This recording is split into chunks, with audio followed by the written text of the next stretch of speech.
అందరికీ నమస్కారం అండి. Thank you. Very good evening. Thanks తమ్ముడు, థ్యాంక్ యూ.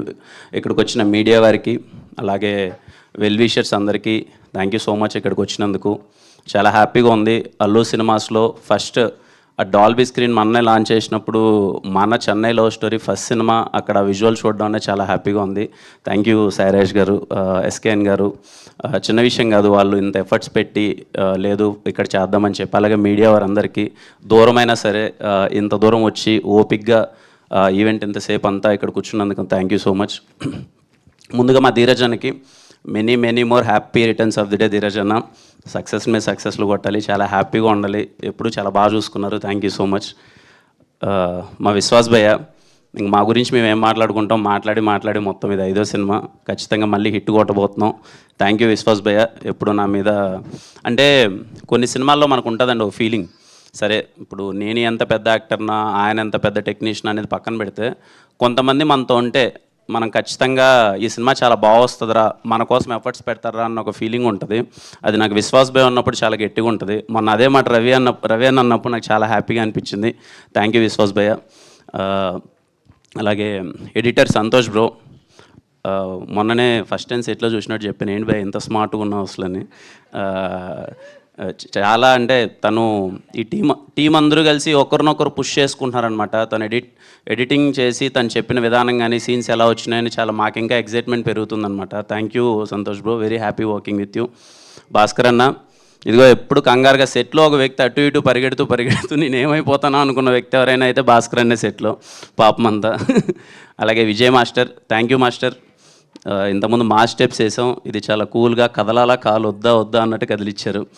హోప్ మీ అందరికీ నచ్చింది అనుకున్నాను. Thank you master. Ananth Sriram గారు, ఫస్ట్ టైం సార్తో వర్క్ చేయడం, thank you sir. Single card నేను పాటలన్నీ విన్నాను, దాని గురించి మాట్లాడతాను. థ్యాంక్ యూ సార్, అంత బాగా రాసినందుకు. వెరీ ఎగ్జైటెడ్, ప్రతి పాట విన్నప్పుడు నేను చాలా అంటే చాలా ఎగ్జైట్ అయ్యాను. Viplav bro, thank you. Viplav cuts అంటే నాకు చాలా ఇష్టం. ఏదైనా టీజర్ కట్ కానీ, ట్రైలర్ కట్స్ కానీ, సినిమా ఎడిట్ కానీ, మా ఫస్ట్ మేము ట్రావెల్ అయిన వ్యక్తి రాజావర్ రాణి గారు, థ్యాంక్ యూ. ఇలా అసోసియేట్ అవ్వడం చాలా బాగుంది. ఇంకా అలాగే మా మహేంద్ర బ్రో కానీ, నరేష్ బ్రో, మా ఫ్రెండ్స్ అందరూ ఇంకా చాలామంది ఉన్నారు. అందరికీ థ్యాంక్ యూ. చాలా లైవ్లీగా చాలా హ్యాపీగా ఉండేవాళ్ళం అంతా సెట్లో మొత్తం అంతా. ఇంకా మా గౌరీ, అసలు మా నివి అంటే ఈ సినిమా క్యారెక్టర్ చేస్తున్నంతసేపు ఎదుటమ్మాయి నిజంగా ఒక దేవతలా ఉండాలన్నమాట. క్యారెక్టర్ నిజంగా నేను ఏదైనా బిహేవ్ చేసే విధానం వాటికంటే ఇంకా నేను ఒక అమ్మాయిని ఒక దేవతలా చూడాలి. గౌరీ సపోర్ట్ చేసిన విధానం కానీ, పక్క నుండి ఎలా చేద్దాం ఏంటి అంటే ప్యూర్ లవ్ స్టోరీ కదా. Thank you so much Gauri, very happy working with you. చాలా మంచిగా అనిపించింది. రేపు మీరు చూడబోతారు స్టీవ్ అండ్ నివి అన్నది ఎలా ఉండబోతుందని. Thank you Gauri. ఇంకా మా రవెన్న ఒక్క నిమిషం. అంటే నాకు ఇది 12వ సినిమా. ఇది సినిమాలు చేసుకుంటూ వెళ్ళిపోతున్నాం, మంచి సినిమాలు చేస్తున్నాం, కొన్ని సినిమాలు అటు ఇటు అవుతూ ఉంటాయి. ఒక వ్యక్తితో ట్రావెల్ అవుతున్నప్పుడు సెట్లో రోజు సరే ముందు స్క్రిప్ట్ అంతా చెప్పేశాడు, అదిరిపోయింది, చాలా ఎగ్జైటెడ్ ఉన్నా నేను. రోజు మార్నింగ్ సెట్కి రాగానే రవెన్ ఎక్కడన్నా పెన్ను పేపర్ పట్టుకున్నాడంటే నేను చాలా ఎగ్జైట్మెంట్తో ఫీల్ అయిపోతూ ఉంటాను అనమాట. అంటే అప్పుడప్పుడే వేడిగా దోశ కదా కుక్ చేసుకొని వచ్చినట్టు ఏదో డైలాగులు రాసుకొచ్చింటాడు, అదిరిపోద్దని ఆ పేపర్ తీసుకొచ్చి నా దగ్గరికి సీన్లు చెప్తుంటే లిటరల్లీ సినిమా మీద నాకు ఇంకా ప్రేమ పెరిగేది మీ వల్లనే Ravanna. Thank you so much. కొంతమందితో వర్క్ చేసేటప్పుడు మనకి అంటే సినిమా అంటే అందరం ఇక్కడికి పిచ్చితో వస్తాం, సినిమా ఇంకా బాగా చేయాలని. కొంతమందితో ట్రావెల్ చేసేటప్పుడు ఈక్వల్ వేవ్ లెంత్ దొరికినప్పుడు, వాళ్ళ రైటింగ్ మనల్ని ఎగ్జైట్ చేసినప్పుడు మనకు ఫీలింగ్ కలుగుతుంది. నాకు రవెన్నతో వర్క్ చేస్తున్న ఎవ్రీ డే ఎంత ఎగ్జైట్ అయిపోయానంటే, ఆ సీన్ రైటింగ్ తీసుకొని డైలాగులు రాస్తే ఏంది ఇలా రాసేసాడేంటి, నా ఇంత బాగా రాసాడేంటి అని చెప్పి ఆ ఎగ్జైట్మెంట్తో యాక్ట్ చేశాను ఈ సినిమా అంతా. అది రేపు మీరు చూడబోతారు. రవెన్న గురించి ఇందాక సారులు రాజేష్ గారు చెప్పినట్టు, ఓకే మేము మాట్లాడే మాటలు ఇప్పుడు మీకు ఎలా అనిపిస్తాయో తెలియదు కానీ, you are going to witness one of the greatest writer in TFI. I'm sure రవెన్న రేపు ఈయన సంభాషణలు కానీ, ఈయన సీన్స్ కానీ, ఈయన డైలాగులు కానీ రేపు ఆడిటోరియంలో కూర్చున్న వాళ్ళందరికీ ఏంట్రా ఎవరు రాయుడు ఇంత బాగా రాశారేంటి ఏంటి అని రాజేష్ గారి గురించి కానీ రవెన్న గురించి కానీ మళ్ళీ మళ్ళీ వెనకాలకి వెళ్ళి మళ్ళీ చూసుకుంటారు. I'm so happy working with you Ravanna. Thank you. ఇంకా మా ఎస్కేఎన్ గారు గురించి దూరం నుంచి చూసేటప్పుడు అరే చాలా చలాకీగా ఉన్నారు, చాలా బాగా మాట్లాడుతున్నారు, ఈ వ్యక్తి చాలా యాక్టివ్గా ఉన్నాడు, తిరుగుతున్నారు అనిపించేది. ఆయనతో సినిమా చేస్తూ ఆయన దగ్గరగా చూసినప్పుడు నాకు అర్థమైన విషయం ఏంటంటే చాలా సెన్సిటివ్ వ్యక్తి అనమాట. అంటే సెట్లోకి వచ్చి సినిమా జరుగుతుంటే ఎంత ఖర్చు అవుతుంది ఏంటి అనేదానికన్నా ఆయన నాతో ఈ 70 రోజుల పరిచయంలో ఎప్పుడు కలిసినా ఆయన అనే మాట ఏంటి అంటే అవన్నీ కాదు భయ్య, మనం సినిమా హిట్ కొట్టాలి, మనం ప్యాషన్తో వర్క్ చేయాలి, మనం చాలా పెద్ద హిట్ కొడితే కానీ మన సినిమా బయటికి రావద్దు, దానికి ఎంత ఖర్చు అయినా పర్లేదు, ఎలా అయినా పర్లేదు అని చెప్పి ఎంత మోటివేటెడ్గా ఉంటాడంటే అది మాకు కూడా యాజ్ యాక్టర్గా కానీ మాకు చిన్న ఎగ్జైట్మెంట్ వచ్చేదనమాట. మీకు ఒక విషయం చెప్పాలి, ఇప్పుడు గుర్తుందా సాంగ్ మేము తీసేసాము. ఆ లిరికల్ వీడియో అన్నప్పుడు మనీ సార్ బాగుంటుందని రాజేష్ గారు రవెన్న వీళ్ళందరూ ఆలోచించినప్పుడు మళ్ళీ వెళ్దామంటే లిటరల్లీ లిరికల్ వీడియో కోసం మళ్ళీ వెళ్ళి సెట్ వేసి ₹1 కోటి ఖర్చు పెట్టడం అన్నది చిన్న విషయం కాదు అసలు. నేను ఆ రోజు ఎస్కేఎన్ గారితో అదే అన్న ఒక లిరికల్ వీడియో కోసం మళ్ళీ ఇంత ఖర్చు అంటే లేదు, కాంప్రమైజ్ అయితే లేదు. మనం సినిమా డెలివరీ చేస్తున్నామంటే ఇన్ని రోజులు వెయిట్ చేసింది రేపు కొట్టాల్సిందే, దానికోసం ఎన్నిసార్లైనా చేద్దాం, ఏమైనా చేద్దాం, ఎన్ని రోజులైనా పర్లేదని చెప్పి అంత ఫ్రీడమ్ ఇచ్చారనమాట. ఆయనతో అసలు సెట్లోకి వస్తే చాలా హ్యాపీగా ఉంటుంది, ఏదో మంచి ఫుడ్ తీసుకొస్తారు, భయ్య ఏం తింటారు భయ్య అది ఇదని చెప్పి. నాకు ఇంకా గుర్తు రోజు బిర్యానీ తీసుకొని తినిపిస్తే అదేదో తిన్నాను బాగుందని అనగా లేదు చల్లగా అయిపోయిందని నెక్స్ట్ డే హాట్ బాక్స్లో పెట్టుకొని మరీ తీసుకొని వచ్చి చాలా ప్రేమగా చూసుకున్నారు. Thank you so much sir, I'm very happy working with you. చాలా మంచిగా అనిపించింది and thank you so much. సినిమాని ఇంత వ్యాస్ట్గా అసలు ఎక్కడ కాంప్రమైజ్ అవ్వకుండా సినిమాని తీస్తున్నందుకు థ్యాంక్ యూ సో మచ్. ఇంకా ఫస్ట్ నాకు రాజేష్ గారు కాల్ చేసి ఇలా సార్ సినిమా చేద్దాం అనుకుంటున్నాను, ఒకసారి కథ విందాము అంటే ఐఎమ్ సో ఎగ్జైటెడ్. ఎందుకంటే ఆయన బేబీతో ఏం చేశారో మనం చూసాము. సార్ విందాం సార్ అన్నాను, రాగానే కూర్చున్నారు, రవెన్న నరేట్ చేశారు, కథ అంతా అయిపోయింది. కథ వినగానే నాకు అర్థమైపోయింది ఇదేదో చాలా గట్టిగా ఉండబోతుంది అని. అండ్ నేను చేసిన సినిమాలతో పోలిస్తే ఇది ఖచ్చితంగా భిన్నంగా ఉంటుంది. నేను కొంచెం ఎంటర్టైన్మెంట్ యాక్షన్ అది ఇది చేస్తున్నాను. ఈ క్యారెక్టర్ చాలా సెటిల్డ్ క్యారెక్టర్. ఎప్పుడో నా ఫస్ట్ సినిమా రాజావారి రాణి గారిలో కొంచెం సెటిల్గా చేశాను, ఇది సెటిల్ క్యారెక్టర్. నాకు కొత్తగా ఉంటుంది, ట్రై చేద్దామని ఎగ్జైట్ అయ్యాను. నాకు ఫస్ట్ రీజన్ సాయిరాజ్ గారు నాకు చెప్పగానే లేదు ఆయన గురించి నేను దగ్గరగా ఆయన గురించి విన్నది కానీ లేకపోతే ఆయన ప్యాషన్ చూసింది కానీ ఈయన సినిమా వదలడు, ఈయన పేరు పడుతుంది సాయిరాజ్ అనే ఒక పేరు పడుతుంది అని అంటే సినిమా వదలడు, ఖచ్చితంగా సినిమాని ఖచ్చితంగా హిట్ అయ్యేలా చేస్తాడు, తపన పడతాడు అని చెప్పి నేను ఏమీ ఆలోచించకన్నా ఆయన చెప్పినట్టే ఫస్ట్ డే ఏ రోజు అయితే నేను ఈ సినిమాలో నా ఇన్వాల్వ్మెంట్ ఏముండదు సార్, యాజ్ యాక్టర్గా నేను వస్తాను, నేను వెళ్ళిపోతాను, ఎవ్రీథింగ్ యూ టేక్ కేర్, నాకు నమ్మకం ఉంది మీ మీద అన్నాను. I'm so happy.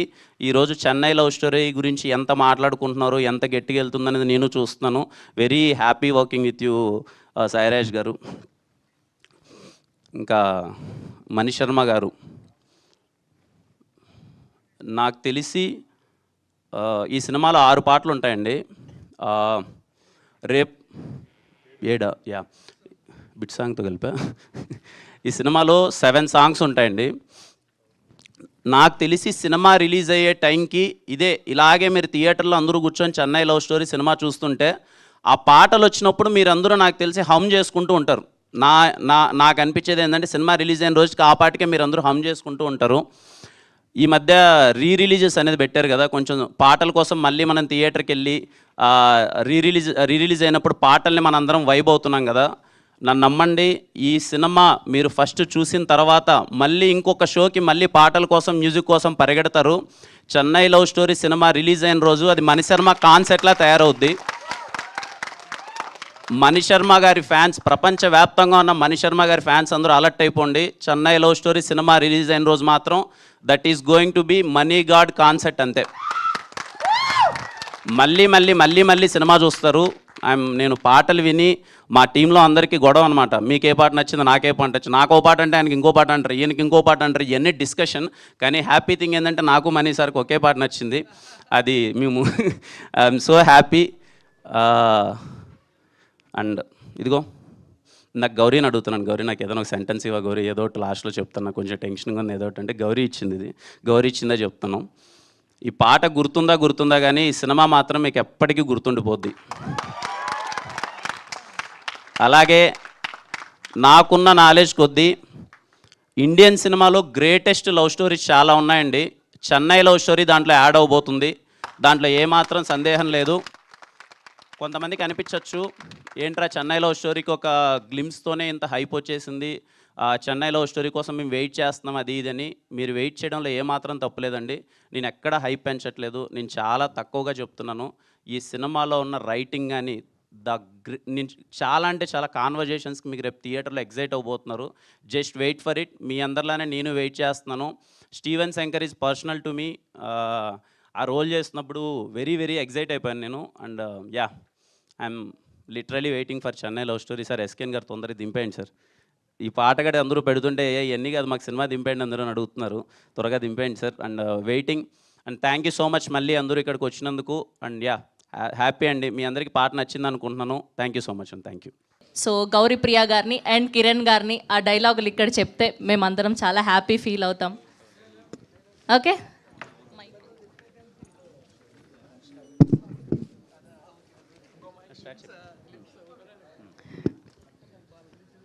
Baby cinema చూసావా? మొదటి ప్రేమకు మరణం లేదు, అది మనసు పొరల్లో శాశ్వతంగా సమాధి చేయబడుతుంది. ఫస్ట్ లవ్ గురించి చాలా బాగా రాశారు కదా, రాయలేదా? ఫస్ట్ లవ్ అదొకసారి ఫెయిల్ అయితే నరకం. మొదటి ప్రేమలో ఒక ప్యూరిటీ ఉంటుంది, ఆ తర్వాత వచ్చే ప్రేమలన్నీ. మొదటి ప్రేమ ఒక్కటే నిజమైతే మనందరి ప్రేమ కథలు తల్లి ప్రేమ దగ్గర అయిపోవాలి కదండి. అమ్మే కదా మన ఫస్ట్ లవ్. చరిత్రలో ఎన్నో గొప్ప ప్రేమ కథలు ఉన్నాయి, వాళ్ళందరికీ అవి మొదటి ప్రేమలు అయితే కాదు కదా. తమ్ముడు ఫస్ట్ లవ్ ఫెయిల్ అయిందంటే బెస్ట్ లవ్ ఎక్కడో మన కోసం వెయిట్ చేస్తుంది అని. ఉన్న చోట కాసేపు కదలకుండా అలాగే కూర్చుంటే కాలు కూడా తిమిరెక్కుద్ది, మనసు కూడా అంతే. ఒక్కసారి కదిపి చూడండి, దాని అంతటికి అదే పరిగెడుతుంది. సరేనా? ఇదో తొలి ప్రేమేం. Thank you. Thank you.